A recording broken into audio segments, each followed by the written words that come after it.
Welcome to Recalculating Small Business. Like its award-winning book, Recalculating is dedicated to small business in America. Your hosts are Don Mazzella and Dan Perkins. Don Mazzella is the editor-in-chief of the Small Business Digest. Dan Perkins is a registered investment advisor with 43 years' experience in managing money. Dan Perkins here, your co-host, along with Don Mazzella of Recalculating for Small Business. Our radio program is dedicated to you, helping the small business owners increase their profits. We draw our name from Recalculating, voted the best small business book of 2017 by the Independent Press. In this book, it features ways to grow your small business. Now, here's Don Mazzella. Dan, near my home is a billboard that says we spend more time planning our vacation than our retirement. You know a lot about that. And our next guest is a certified financial planner, Ray Levitre. He is founder and managing partner of Net Worth Advisory Group and also the author of 20 Retirement Decisions You Need to Make Right Now. And it's too late for me, but I totally agree. It's a book covering key financial decisions people must make during that critical yet often underestimated period, transitioning from the workforce into retirement. Welcome to the program. Ray, really glad to have you on board. And I'm not even going to talk. I'm going to turn it over to Dan because he, like you, is in the field, and I'm sure we're going to have a great conversation. Perfect. Sounds good. Good morning, Ray, and thank you for joining us today. Hi, Dan. It's good to be here. Good. I'm interested in your book, and I'll get it.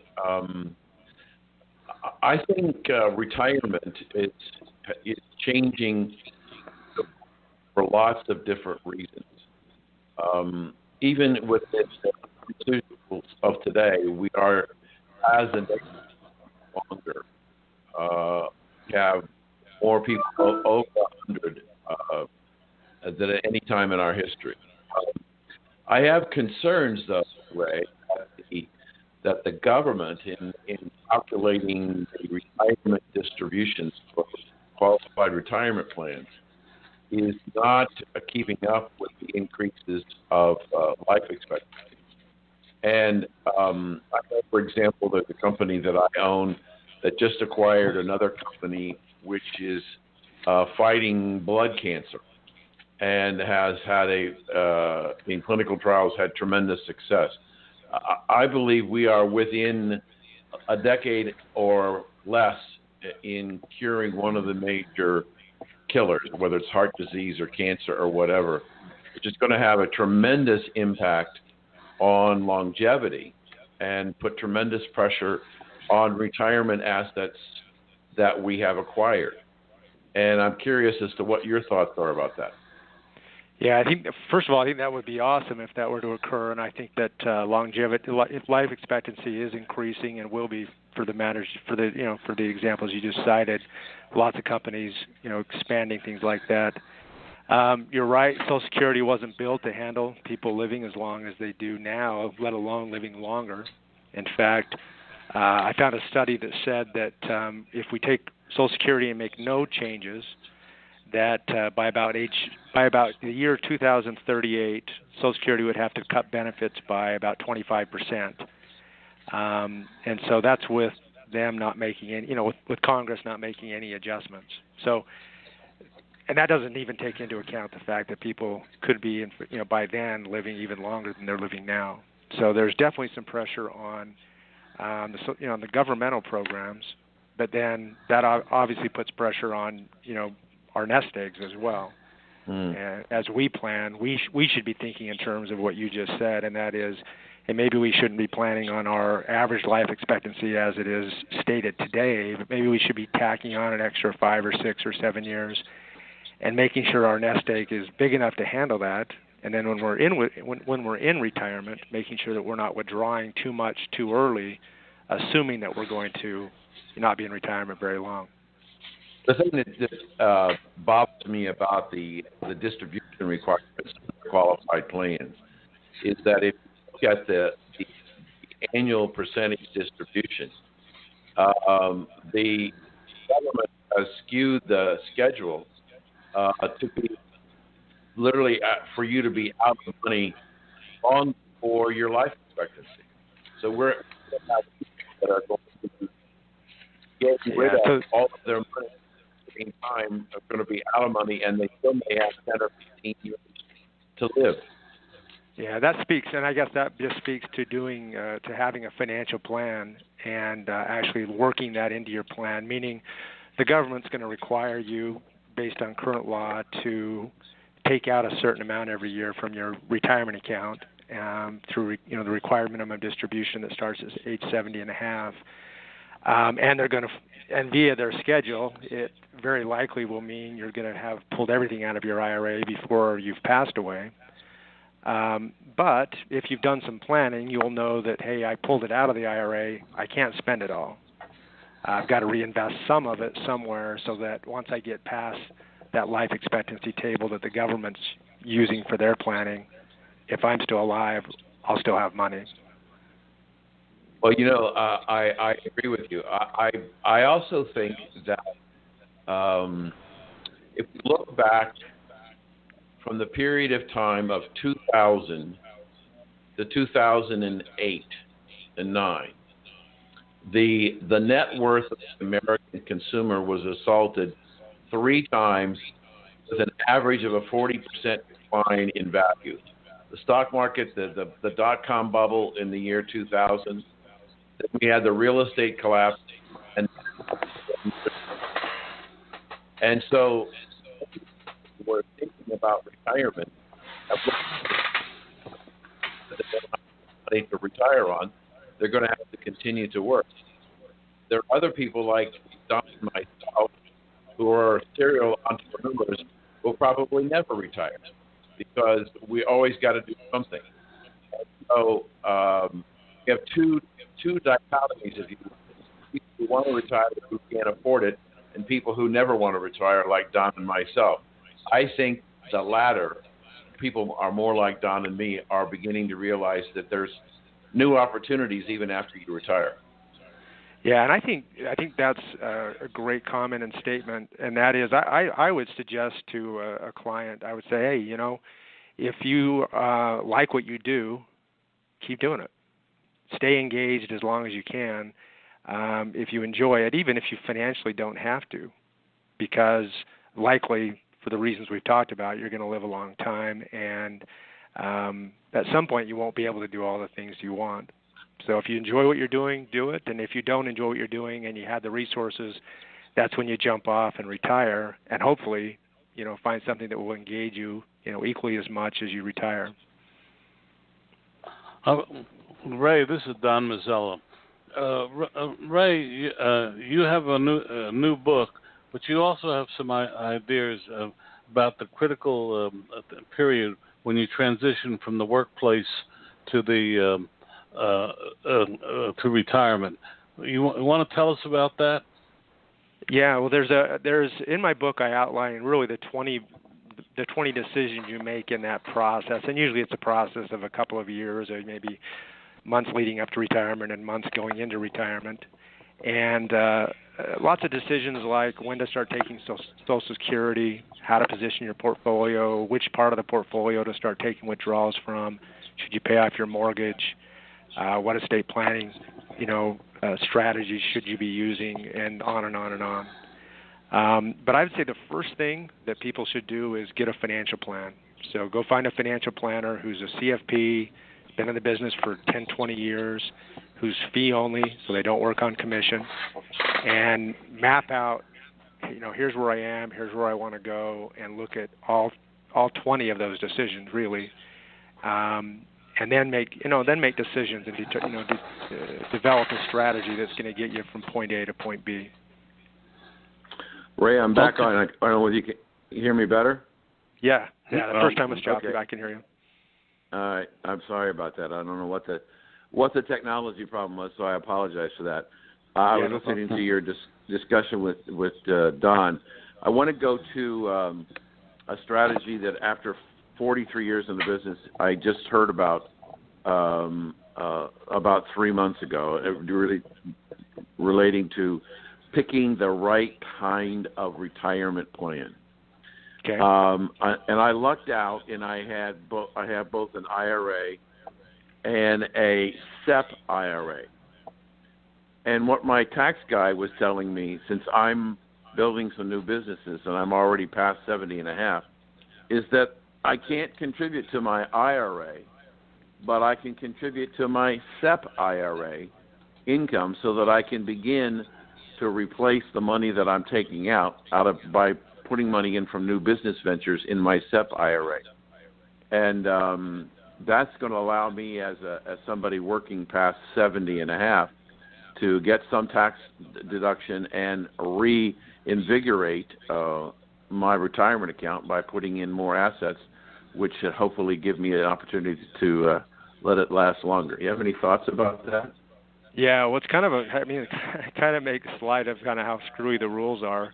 In one case, you have an IRA that says you have to take money out. In the other case, you have a SEP IRA that says I'm still an active participant, so not only do I not have to take money out, but I get to put more money in. And the two essentially could offset each other dollar for dollar, really.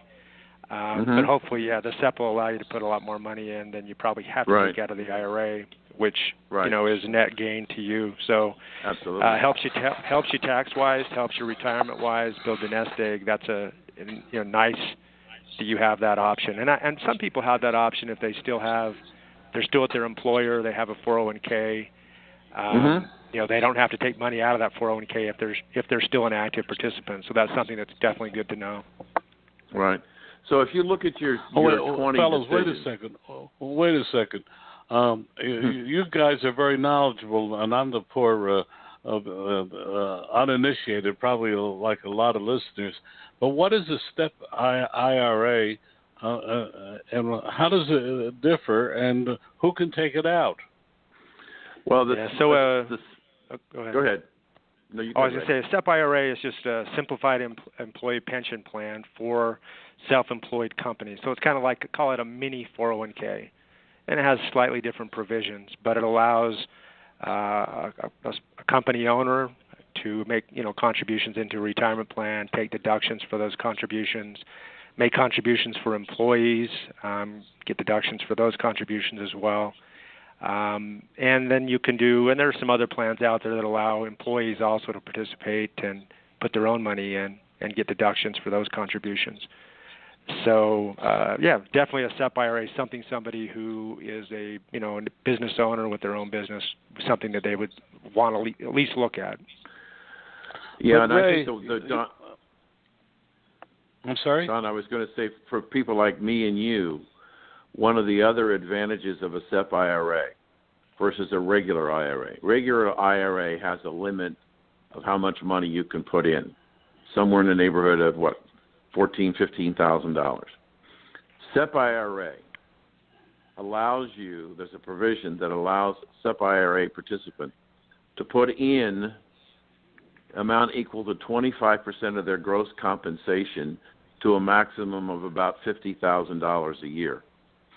So if you had a SEP IRA, you could, as a self-employed individual, you could put up to $50,000 each year out of your compensation.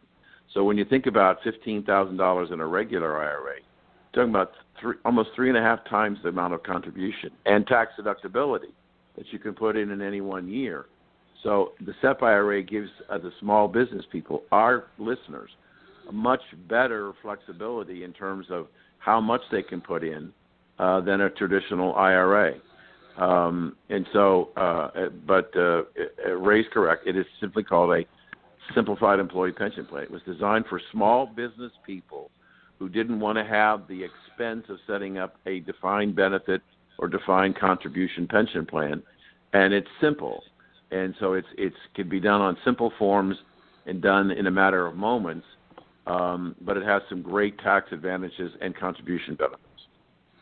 Super easy to set up, and you can do it at any brokerage firm, any discount brokerage firm. But Ray, but Dan, Ray's here because he's especially interested in when people are transitioning from being workers or owners into retirement, and I'd like to concentrate on his strength, which is that, and ask him some of the other things he suggests in doing that. Yeah, well, I mentioned one, and that was, getting a financial plan, and that should be the very first thing. And I found studies that show that people with plans have twice as much money as people without plans, and I found that to be the case in my own practice. So that would be step one. Step two would be part of that plan would be an investment strategy. And so everybody should have a strategy that maps out how much money they're going to have in stocks or stock funds, bonds, bond funds, and cash. And I find that most people I meet with don't really have any structure. They have kind of a hodgepodge of, stocks and funds and annuities, and they really don't, there's no rhyme or reason why they have what they have. And that should be very structured.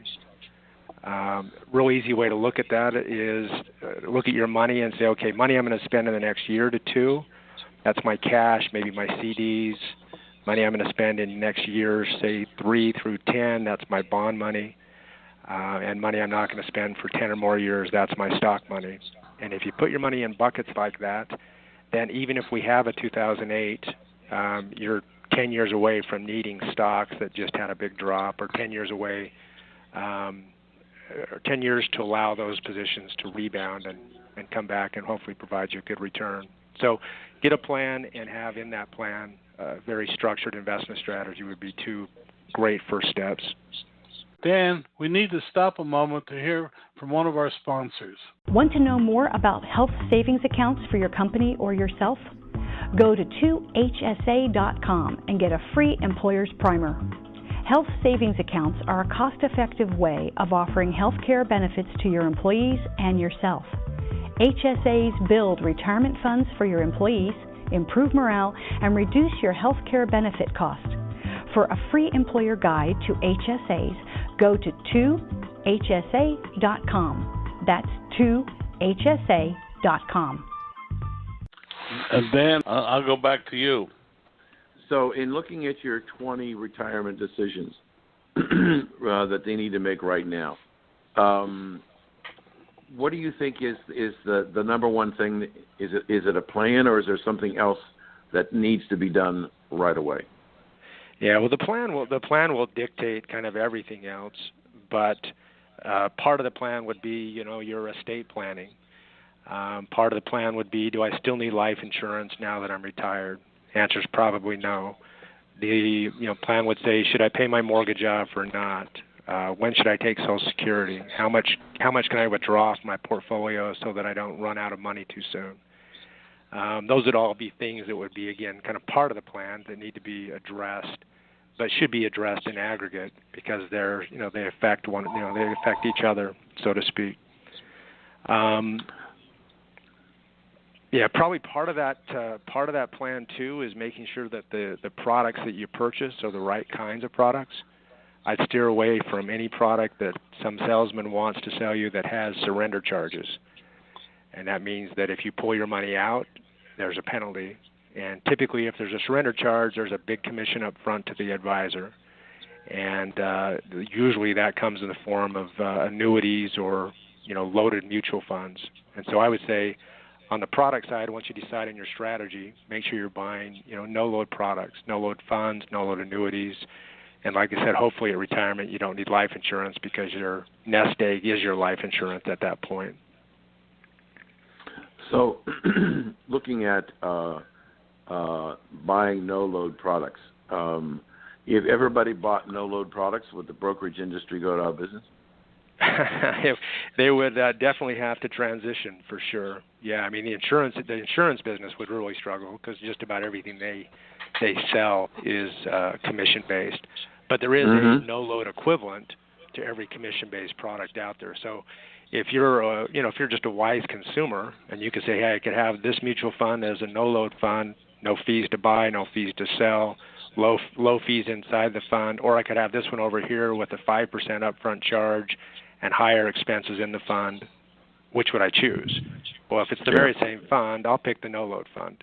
And that's often the case, that you could find the very same fund in a load version and a no-load version, and the difference will be I bought it at Fidelity or Schwab, or I bought it at Merrill Lynch or Smith Barney. Mm-hmm. So one of the things that you haven't talked about, because we probably haven't given you an opportunity to speak about it, but we should, when you're making retirement decisions, there's usually more than one person involved. There's a spouse. Are there any particular challenges that, as the head of a household or the breadwinner, that you need to do in your plan dealing with your spouse? Yeah, that's a great question. In fact, I would say as part of the plan, make sure, in most cases, there's somebody in the family, one spouse that's extremely interested in the finances and one that doesn't care that much. And they care, but they're not that interested in being involved.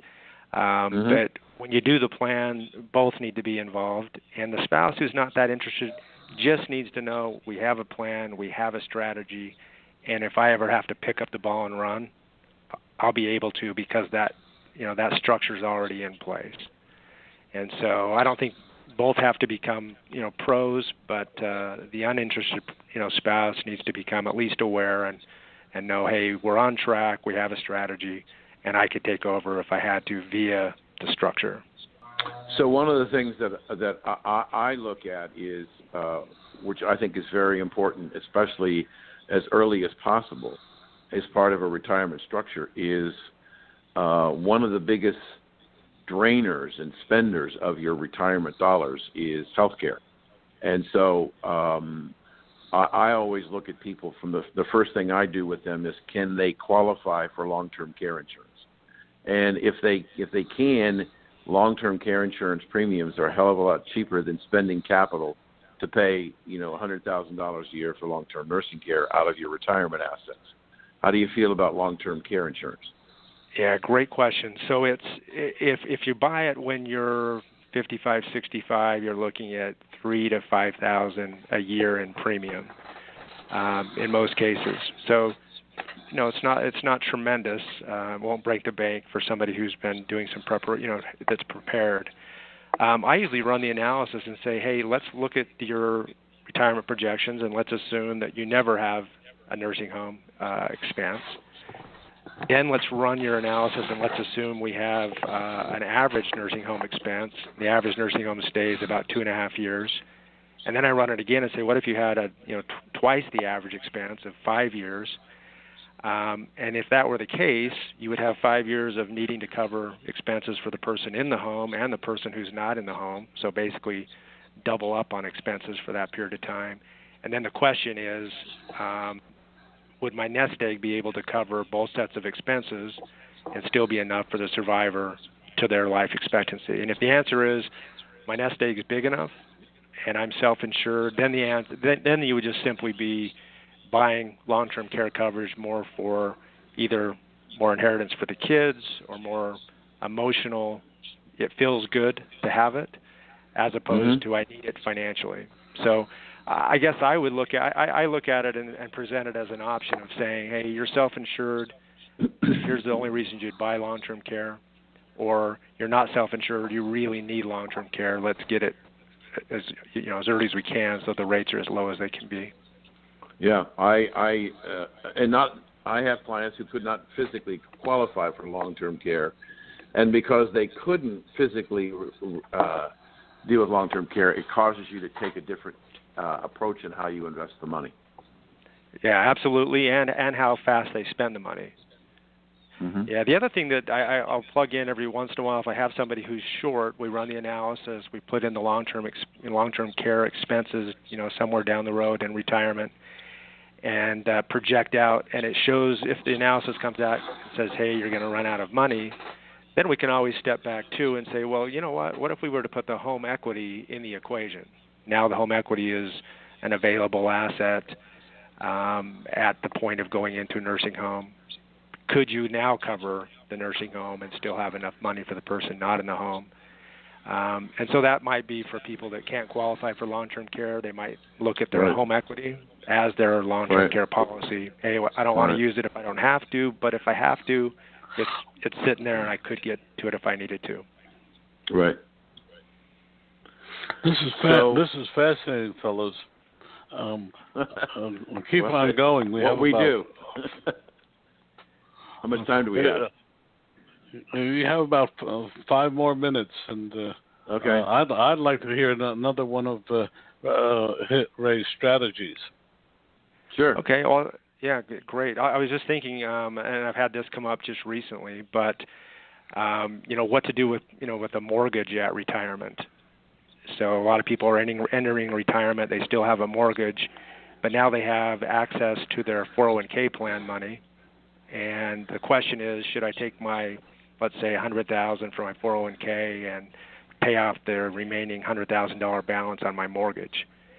And it's a good question, but it's an easy answer. And the answer would be, in my case, I would suggest not to do that. I agree. So and I think it depends on where the money's coming from. So if the person says, hey, I have $100,000 in the bank, and I can get that money, there's no penalties, there's no taxes, it's not making much, and I'm going to use that money to pay off my mortgage. Okay, well, that I can maybe make a case for that, even though I'm going to lose the interest deduction on the mortgage. But to take money out of an IRA or a 401k, that money is going to be added to whatever I take out is going to be added to my income, put me in a higher tax bracket. I've got to pay taxes, and to pay all those taxes and lose all the future tax deferral on that money, to pay off a mortgage, lose an itemized deduction, and paying off a mortgage that might be only at, say, 4% interest doesn't make much sense. Yeah, and what I say to people under your illustration, you got $100,000 in the bank earning 15 basis points, rather than take that money and take it out of the bank and pay off the mortgage and bury that money, because then the only way you can ever get that money back is borrow your own money back. What if you took that $100,000 and took $90,000 of it and invested it in a bond fund or something that's paying a good dividend and used that to offset part of the mortgage payment? So you've taken something that's producing very little income into something that produces income, and at the same time creates a situation where the retirement income necessary to fund the mortgage is somewhat reduced, because the income from the non-earning interest in the bank produces a cash flow to help offset the mortgage expense. Yeah, perfect. Now, my greatest concern is that we saw what happened to property values in 2008 and 9. There are still people in this country who are underwater with their mortgages on real estate equity. And to take money and bury it in a house when you have no idea what the outcome is going to be of that transaction is a huge amount of risk with money that could be doing something else for you and making money. And I understand. My parents grew up with the concept of pay off your mortgage, but in today's reality, I don't think it's a good idea. And I agree with you, the deduction, and it appears that under the new tax law that the mortgage deduction is going to continue to be there. At least we hope so. Right. Any other thing? Well, can I, while you're on that, just ask a question? What do you think about reverse mortgages?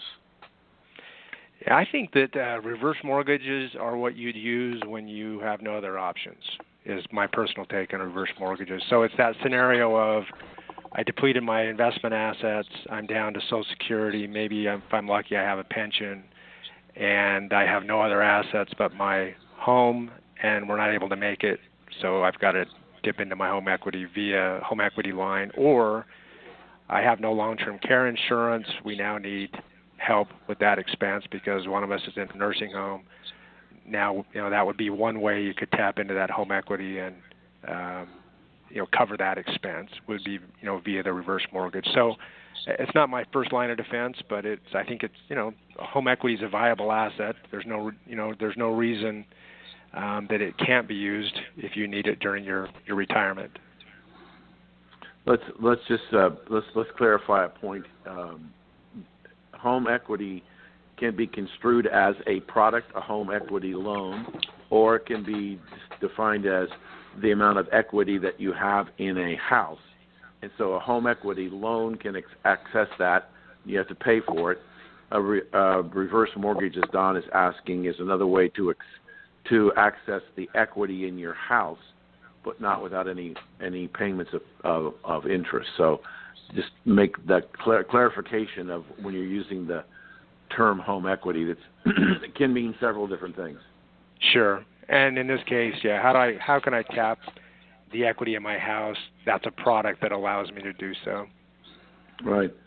It seems to me, though, that I've looked at reverse mortgages, and I agree with your characterization, a last resort. But I think that it can be punitive, and if you think about how they're going to discount the value of the house for determining how much money you can get. People, I think, are going to be surprised how little money they can get in a reverse mortgage. Yeah, it's definitely a complicated product, no question, and also why it's the last one I would look at. I mean, and at the point of needing home equity, at that point, maybe you're in your mid-80s. Maybe you don't need a big house. Maybe just downsizing will get you the home equity chunk of money you need to help with expenses at that time. So it's not the only way to get equity out of the house. Right.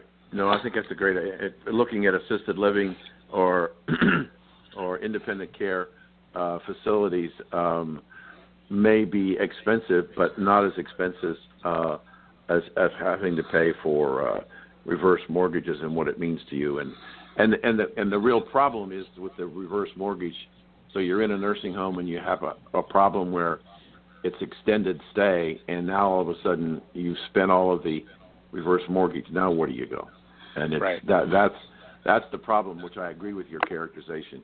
It's the last stop, but I think you have to have a plan, and I think it's important to have a plan. Let me ask you one more question. Wait, Ray. Dan, let me interrupt you. We're talking with a certified financial planner, Ray Levitre. He's the founder and managing partner of Net Worth Advisory Group, and he's the author of 20 retirement decisions you need to make right now. I want to get that in because someone just ran across my computer and said, "Who are we talking with? He's so good." But Ray, where can they get your book? Yeah, so you can get my book, Amazon.com, of course. You can get it at Barnes & Noble stores. You can get it at our website, networthadvice.com. And so, number of places it's easy to get. Don't gloss over that. Say it slower. Your website? Okay, our website is networthadvice.com. And you can pick up a book there. We offer them discounted at our site, and of course you can get them, at the bookstores. And you practice on a geographical basis, or do you practice nationally? Yes, I practice nationally, but I'm located in Salt Lake City, Utah, and I'm a fee-only advisor, so independent, non-commissioned advisor. Me too. I understand. I've done that for 25 years. It's a great way to do business. Then you get to ask the last question. So, can people from different parts of the country reach out to you, and can you work with them? Sure, absolutely. Yeah, I have clients in. I wouldn't say most, not every state, but lots of states outside of Utah, of course. Okay. So probably 20, 25 states. Okay, super. So, so if you're interested in finding out what your plan, or if you don't have a plan, then go to his website and give it to us one more time. Networthadvice.com. And we'll put his link to his website on our website, recalculating.biz, this evening. And that's my last question, Don. Ray, thank you. Ray Levitre, thank you so much for being with us today. You're very welcome. It's been illuminating. You're very welcome. Thank you for having me. Thank you. All righty. Bye-bye. Want to know more about health savings accounts for your company or yourself? Go to 2hsa.com and get a free employer's primer. Health savings accounts are a cost-effective way of offering health care benefits to your employees and yourself. HSAs build retirement funds for your employees improve morale, and reduce your health care benefit cost. For a free employer guide to HSAs, go to 2hsa.com. That's 2hsa.com. Dan Perkins here from recalculating.biz with your featured book. I want to tell you about a recent interview I had with Bob Bethel, a turnaround specialist with lots of success in small business. Bob's new book is Strengthen Your Business, Fail-Proof Strategies for Small Business. He tells us of his life successes and failures that have made him and his clients so successful. Over the years, Bob has brought 77 companies back from the brink and changed them into thriving, profitable businesses. His energy is amazing, and at 74, he proves that you can still have a great deal to give others if you just try. His suggestions are easy to understand and very helpful. One insight struck me was that most companies do not have a plan. The old Chinese proverb says, if you don't know where you're going, then any road will take you there, is true today. Bob Bethel's book, Strengthen Your Business, can be found at Amazon.com or can be ordered at your local bookstore. This has been Dan Perkins with your Recalculating.biz featured book. You know, Dan, our next guest is Colorado business innovator Maggie Schlarb. She is here to talk about how her epic cycling journey transformed her entrepreneurship and how she's helping others. Welcome to the program. We're so happy to have you with us. Maggie, tell us a little bit about your background, your website, and your cycling journey before I turn it over to Dan. Well, yeah, thank you. Thanks for having me here. Yeah, my background is I grew up in Canada. I've been an adventurer most of my life, and then once I had kids, my kiddo's son and I decided that, you know what, life doesn't stop when you have kids. The adventure can continue on. And so from there, we kind of researched where we could go where it would be safe to pull a little kiddo behind us while we cycle toured, and our adventure began, which was the really shape shifted, as we'll be talking about, how adventure and the cycle tour has really shaped the way I run business and how I inspire and motivate people to create a life on their terms. Dan, up to you now. Okay, thank you. Good morning and welcome to the show. Morning. Thank you for having me here. You're welcome. So I'm fascinated. Do you consider yourself off the grid? Well, it depends on what terms you mean. Off the grid. What do you mean? Well, there are a lot of people who say when they go off the grid, that means to them that they generate their own electricity. They don't use necessarily computers. They heat their house with firewood, and they live out in the woods, and they don't drive their cars a lot, and they live off the land, and so they're not actively participating in the overall society. No, then I would not consider myself off the grid. I definitely live with my computer. So if you've done all this cycling, is it part-time? Yeah, so this cycling was more of an adventure trip, and I'm working on actually planning another one with my kiddo, who's now 6. He was 2 at the time we took it. When we did do the cycle tour in New Zealand, we did use electricity and all that, and we also were blogging as well at the time to share our story and stay connected with family, because they were definitely concerned about us pulling our 2-year-old behind us on a bike, where if you've ever been to New Zealand, there is barely a shoulder on most of the roads. So we were definitely on the roads and in kind of the element of people driving. Right. Mm-hmm. So what do you do to earn money? What do I do to earn money? So I have my own business. I am an access consciousness facilitator. I'm a joy of business facilitator, where the joy of business, the adventure of business and living comes in. And so I offer various classes to do with business, to do with bodies, to do with money, are kind of my main avenues of how I work with people. And then alongside classes, I actually do a lot of one-on-one programs where I'd like get together with someone one-on-one for an extended period of time, and we look at their life of like, okay, how is your life right now, and how would you like it to actually be if you could have your life as anything you'd like it to be? What adventures would you be going on? What kind of people would you be hanging out with? How would you be treating your body? And we kind of pull everything apart and then create something that lights them up and gets them jumping out of bed in the morning. So what part of your time would you be spending now on cycling? On cycling? So yeah. I'm not spending a ton of time cycling right now because I'm not on a tour right now. Okay. I spend every day I'm moving my body, but the cycle tour, like the adventure of cycling, like the story behind the 5 months in New Zealand is what actually shaped how I live my life. And it's actually interesting. I'm jonesing for more of it, but more so have been hiking the trails around here where I live in Durango, Colorado, and, going to the desert with other entrepreneur mamas and our boys and taking them on adventures of hiking and looking at ruins while I'm planning the next bigger long-term cycle tour. So when you're and how long do these tours typically take? Well, it depends on what we choose. The one that we did in New Zealand was total on the bike was 4 months. We spent 5 months in New Zealand and cycled about 2,000 kilometers. That's 1,240 miles.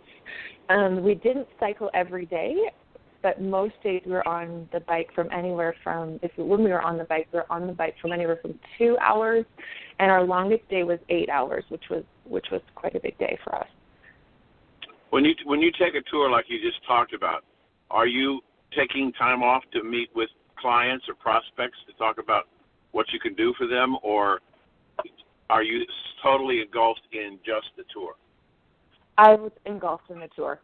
I think the next tour, it'll be different. It'll be a tour where it'll be planned a little bit differently. This tour that we're talking about that has happened was more blogging and having the experience and really being there.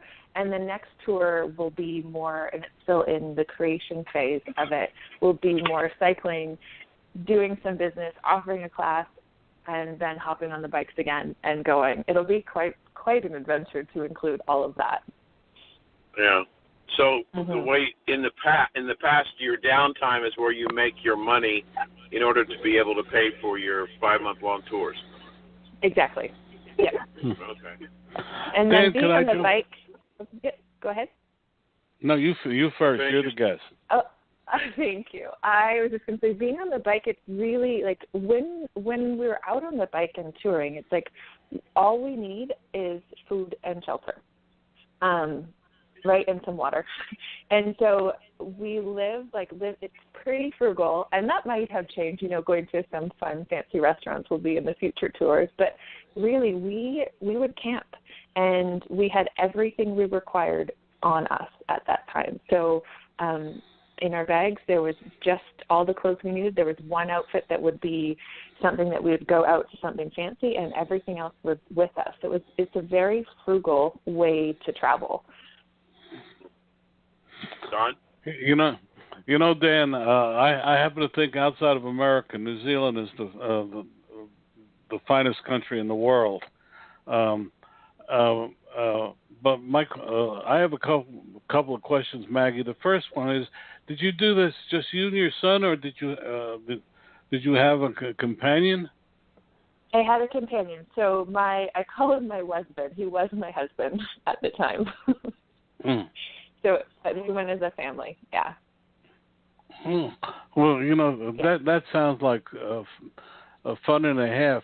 But let me ask you: you've taken off these months travel. You've kind of centered your life, and you're not trying to, if I hear you correctly, help others center and focus their life. Is that right?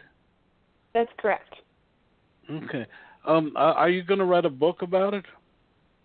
I believe so, yes. There is a book brewing. Well, what are the 2 or 3 things that you learned from this experience that you could pass on to our listeners? So a couple of the things I learned. One of the main things that just allows everything I feel like to thrive in most people's lives is to be curious. The curiosity of, when we were cycle touring, we had a book that kind of showed us whether the elevation was, how many hills we were climbing that day, how far we had to go. Yet there was this element of curiosity of what's around the next corner. And who are we going to meet? Because there's so many people that we got to meet along the way, because there is a lot of tourism in New Zealand. And so that piece of curiosity is no matter what shows up, like with a flat tire, we did get a flat tire at one point, and it was about to pour rain, and just being curious and kind of being in the question of, okay, well, what is possible here? What is the gift in this? And we ended up getting invited to this famous person in New Zealand's home to stay the night, because she lived just down the road and she saw that we were in trouble. Whereas if we went into the kind of form and structure of, oh, it's terrible, we have a flat tire, and not be curious about what other possibilities are available to us, we probably would have been, stuck in the rain.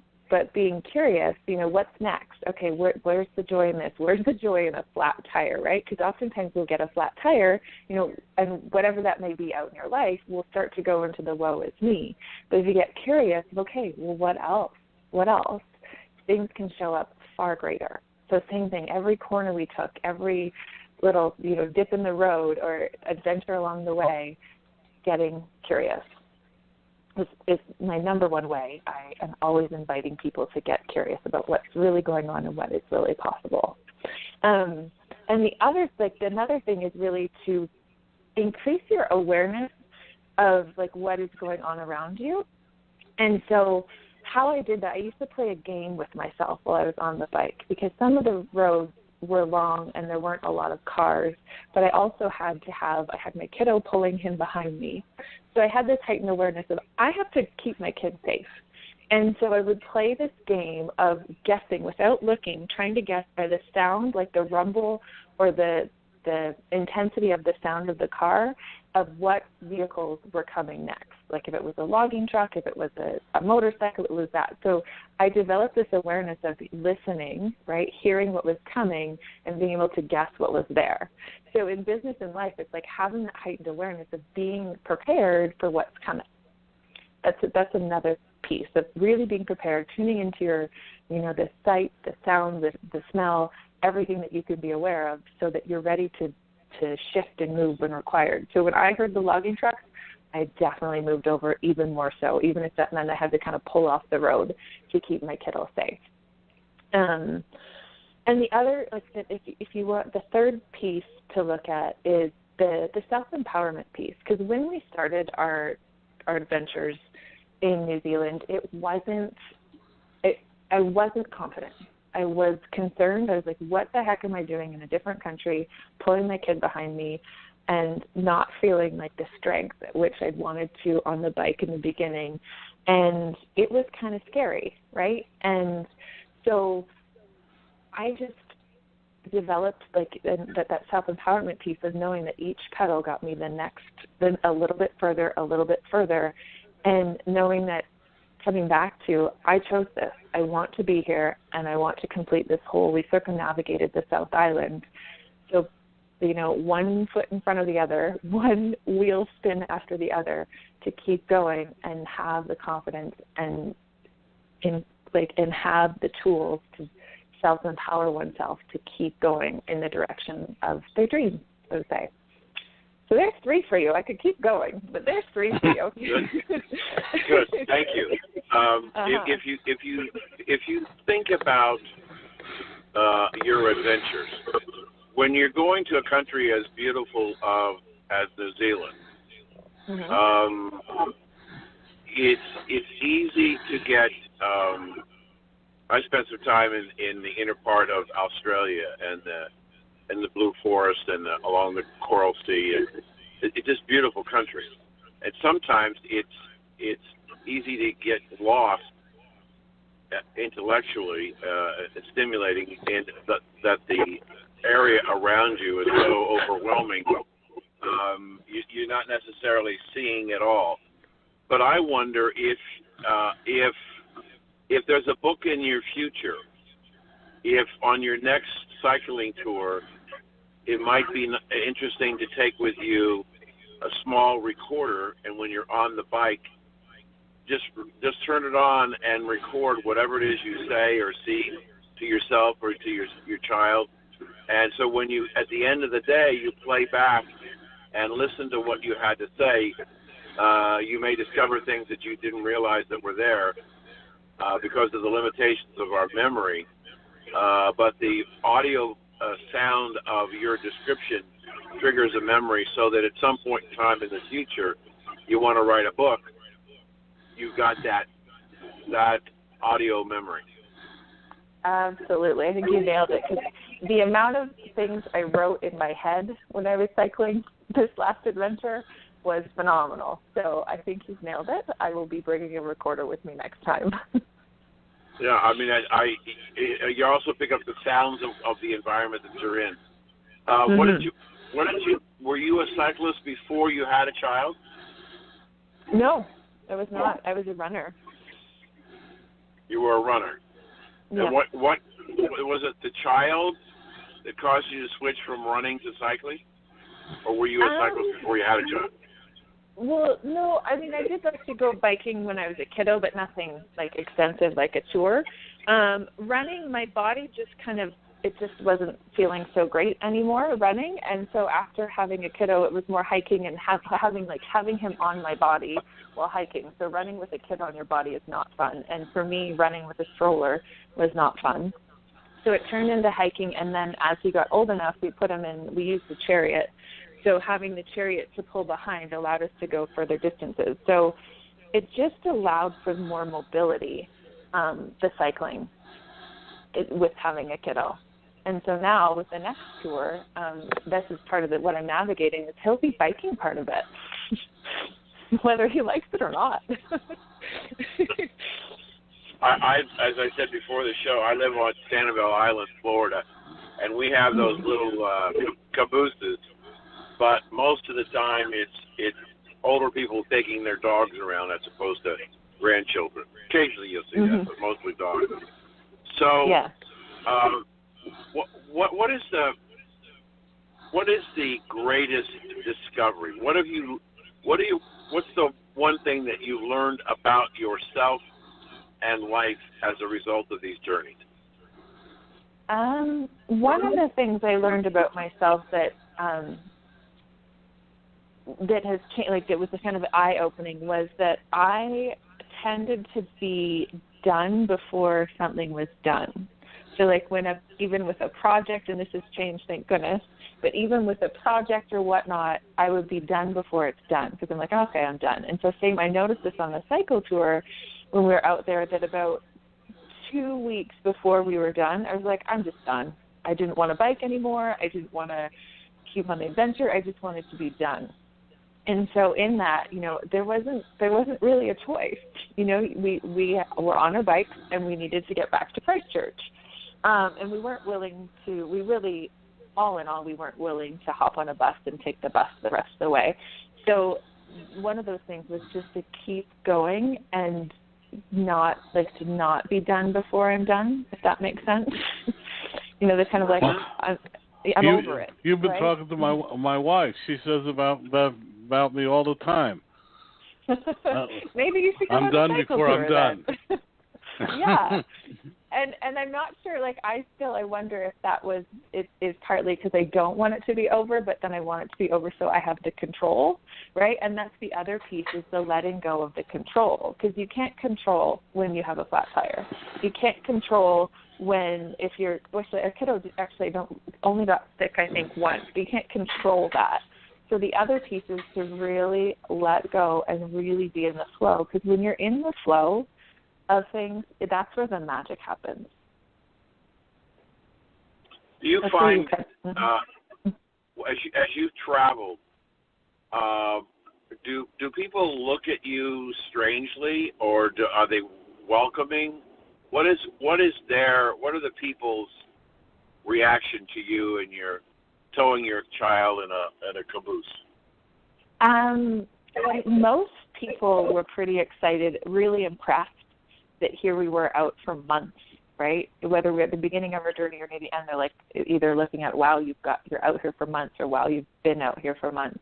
And there is an awe and an inspiration for people to be like, oh, you actually can travel with a kid. Oh, you actually can still be adventurous when you have kids. And that it is possible that, no, we're not retired, right? We just prepared and planned so that we could be out on a tour. So the way people look at us, some people, you're pulling your kid behind you on these street roads, but in general, it was more like the awe and inspiration and being impressed and just wanting to know more about who we were and why we're doing what we're doing. As you progressed on this adventure, not only the one in New Zealand, but in general, your life adventure, and as you work with people in your other business, what do you? I'm curious as to what you see or hear about what people not think about what you're doing, but think about what you say. Are they optimistic, pessimistic, non-believers? What is their reaction when you meet with them and you start talking about what it is you want to talk about with them? Are they receptive? Are they? Yeah. In general, they are receptive, because I have a way of, like, if people have like a narrow focus of something's not working or something's going on in their business or life that doesn't seem like it's been labeled bad, I have a way of flipping it on its head. So what I see a lot when people are in front of me, or if I'm using the Zoom conference, or even like there's a hearing that I can hear even when I'm on the phone, like you pick up those energies through the phone, is this like eye-opening. They are receptive. They're like, oh, I've never looked at it that way. So they are totally receptive of like, oh, okay. And then that opens the door for me to say even more of my wild things. So if you look at your life where you are today and you look 5 years, 10 years down the road, do you know what you're going to be doing? I know that I will still be building a business. I know that my business will be far bigger. I know that I'll still be doing this work of access consciousness, and that bringing people into possibility and bringing people into curiosity. How exactly that will look, I'm not sure. If I had my way, I would actually be taking entrepreneurs on cycle tours and allowing them to have the experience while conversing about business and being on the adventure. And my last question, because we're just about out of time. When your son is too big for the carrier, will he ride with you on his own bike on these adventures? Yes. Absolutely. They may not go as far because he may not be as strong because he's still growing, but biking adventures is still going to be an important part of your life. Absolutely, yes. Good. Well, unfortunately, we're out of time. Thank you for spending your time and sharing your life with us. Thank you for having me. I'm very grateful. Dan Perkins here from recalculating.biz with your featured book. I want to tell you about a recent interview I had with Bob Bethel, a turnaround specialist with lots of success in small business. Bob's new book is Strengthen Your Business, Fail-Proof Strategies for Small Business. He tells us of his life successes and failures that have made him and his clients so successful. Over the years, Bob has brought 77 companies back from the brink and changed them into thriving, profitable businesses. His energy is amazing, and at 74, he proves that you can still have a great deal to give others if you just try. His suggestions are easy to understand and very helpful. One insight struck me was that most companies do not have a plan. The old Chinese proverb says, if you don't know where you're going, then any road will take you there, is true today. Bob Bethel's book, Strengthen Your Business, can be found at Amazon.com or can be ordered at your local bookstore. This has been Dan Perkins with your Recalculating.biz featured book. Thank you for joining us on Recalculating. We hope the information you received on today's episode was helpful to you in starting and growing your business. Please go to our website, recalculating.biz, to contact us, to listen to past shows, and see special offers. Until next time, remember, if you grow, we grow. Join us next week for more helpful ideas to make your business a great success. Recalculating, a program designed to help you be successful.